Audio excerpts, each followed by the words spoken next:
Претпоставувам дека на вас и на поголемиот дел од јавноста дека ви се познати истражувањата поврзани со управата за безбедност и контраразузнавање. И во овој момент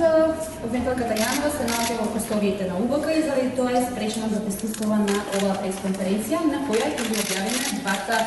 нови предмети кои се водат под името Топлик и Тендери.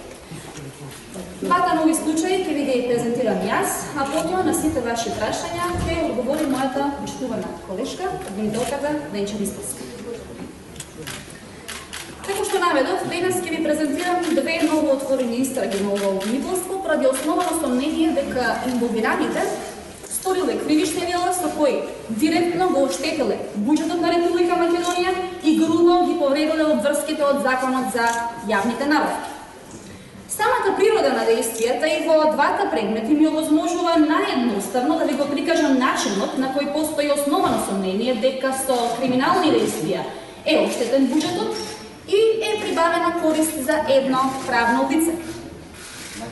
Во првиот предмет, кој се води под името Топлик, постои основано сомнение дека во временскиот период од 3.4.2007 година до 18.2.2013 година во Скопје првоосомничениот како раководно службено лице од Министерството за транспорт и врски и 5 осомничени службени лица, членови на Комисијата за јавни наддавања при ова министерство, како соизвршители, ја злоупотребиле службената положба и, иако биле потполно свесни дека поради нивното действување може да настапи штетна последица, сепак се согласиле со нејзиното настапување, па нанеле штета на средствата од буџетот на Република Македонија во износ од 64.206.839 денари или 1.044.000 евра. Доказниот материјал упатува на основано сомнение дека откако Комисијата за јавни наддавања го информирала првоосомничениот дека поради правни и фактички недостатоци не биле исполнети условите за спроведување на постапка за јавно наддавање за продажба на градежното земјиште за изградба на резиденцијална населба Сончев град во општина Скопје, истиот на 3.4.2007 година составил нова комисија за јавно наддавање за да преку нив и покрај наведените недостатоци ја реализира намерата, односно објавата за јавно наддавање и склучи договор за продажба на градежното земјиште. Постои основано сомнение дека второосомничениот како председател, третоосомничениот како заменик и четврто, петто и шесто осомничениот како членови на новоформираната комисија за јавни наддавања после само еден ден од нивното формирање, конкретно на 4.4.2007 година,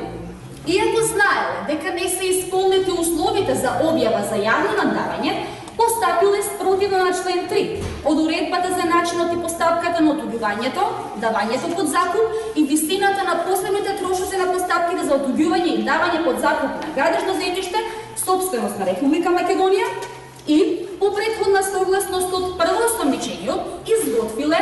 и до весниците Дневник, Вечер, Вест и Financial Times доставиле објава за јавно наддавање за отуѓување на градежно земјиште, собственост на Република Македонија,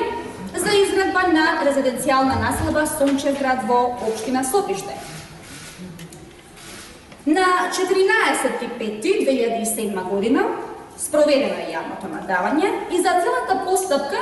Комисијата составила информација во која навеле дека пред објавата за јавно наддавање биле исполнети условите за спроведување на постапка за јавно наддавање и дале предлог со избраниот најповолен понудувач да биде склучен договор за продажба на градежното земјиште. Доказниот материјал упатува на основано сомнение дека веднаш потоа првоосомничениот, иако бил свесен дека постојат суштински недостатоци поради кои Министерството за транспорт и врски не може да ги исполни договорените обврски со договорот, на ден 8.6.2007 година во име на Министерството за транспорт и врски склучил договор со друштвото, правното лице Sun City ДОО Скопје за отуѓување на градежното земјиште со јавно наддавање. Овој договор на ден 20.7. 2011 година со судска спогодба склучена помеѓу Министерството за транспорт и врски и правното лице Сан Сити ДО Скопје бил разгинат. Бидејќи правното лице Сан Сити токму поради суштинските недостатоци кои што биле констатирани уште од првата комисија за јавни наддавања, едноставно не можело да го спроведе договорот. Од доказите произлезе основано сомнение дека поради раскинување на договорот по вина на Министерството за транспорт и врски, истото се обврзало на износот од 223.954.780 денари главен долг, кој целосно го вратил на правното лице, да исплати и затезна камата. По тој основ, на 18.2.2013 година, од сметката на Министерството за транспорт и врски на сметката на друштвото Сан Сити Скопје била исплатена затезна камата во вкупен износ од 64.206.839 денари, односно 1.044.000 евра, за кој износ директно е оштетен буџетот на Република Македонија. Со овие действија постои основано сомнение дека осомничените сториле кривично дело злоупотреба на службената положба и овластување од член 353 став 5 во врска со став 1 во врска со член 22 од Кривичниот законник. За вториот предмет, кој се води под името тендер, од прибраниот доказен материјал произлезе основано сомнение дека во временскиот период од 14.6.2011 година до 31.12.2013 година во Скопје, првоосомничената како раководно службено лице од Министерството за култура и тројца осомничени службени лица, членови на Комисијата за јавни набавки при ова министерство, ги искористиле службените положби и овластувања и при вршење на јавни набавки за правното лице ГТД Бетон Штип АД Штип, прибавиле корист која се манифестирала во незаконско повластување, односно фаворизирање за изведување на завршни градежни и градежно-занаетски работи на објектот Музеј на македонската борба за државност и самостојност, Музеј на внатрешната македонска револуционерна организација и Музеј на жртвите на комунистичкиот режим во Скопје. Постои основано сомнение дека пред да се објави оглас за доделување договор за јавна набавка и пред да се спроведе постапката, спротивно на принципите на конкуренција и транспарентност, предвидени во член 2 од Законот за јавните набавки и спротивно на член 28 од истиот закон, пред да се донесе одлука за потребата од јавна набавка, првоосомничената веќе донела одлука кој и да ја добие и да ја заврши работата предмет на набавката. Доказите упатуваат на основано сомнение дека првоосомничената на 14.6.2011 година преку телефонска комуникација со сведокот, тогашен генерален директор на Бетон Штип, му кажала на истиот да Бетон Штип продолжи со работа на објектот, каде тековно изведувале градежни работи по претходно склучен договор за јавна набавка, да ги изведе и сите работи кои што произлегувале дополнително и да не се чека 20 дена за спроведување на нова јавна набавка.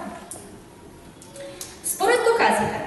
првоосомничената на сведокот му кажува и дека истата веќе средила со второосомничената да Комисијата за јавни набавки, откако ќе се објави огласот, договорот го додели на Бетон Штип, бидејќи договориле да предвидат такви услови и такви критериуми кои единствено ги исполнувал Бетон Штип и не можел друг субјект да победи. Доказниот материјал упатува на основано сомнение дека градежната фирма Бетон Штип во меѓувреме, без проведена постапка за јавна набавка, ги изведувала завршните градежни и градежно-занаетски работи на објектот, согласно барањата на првоосомничената, а потоа, откако на 26.2011 година бил објавен огласот за доделување на јавна набавка, Бетон Штип доставил понуда и земал формално учество во постапката. Како што наведов, на 18.7.2011 година Бетон Штип доставил понуда во постапката за јавната набавка и Иако сите осомничени знаеле дека Бетон веќе ги изведува работите на објектот од огласот за договирање на јавна набавка, сепак второ, трето и четврто осомничениот како комисија за јавни набавки составиле извештај од спроведената постапка дека најповолен понудувач е Бетон Штип, па на 26.7.2011 година прво осомничената донела решение за избор на најповолна понуда. Потоа, според доказите, на 5.8.2011 година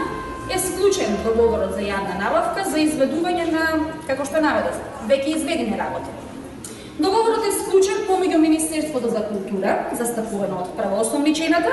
и ГТД Бетон Штип АД Штип, застапувано од сведокот, генерален директор, со вредност од 62.080.543 денари, односно околу 1 милион евра. Врз основа на овој договор, од Министерството за култура на сметката на Бетон Штип, заклучно со 31.12.2013 година, било исплатено износ од 54.501.336 денари.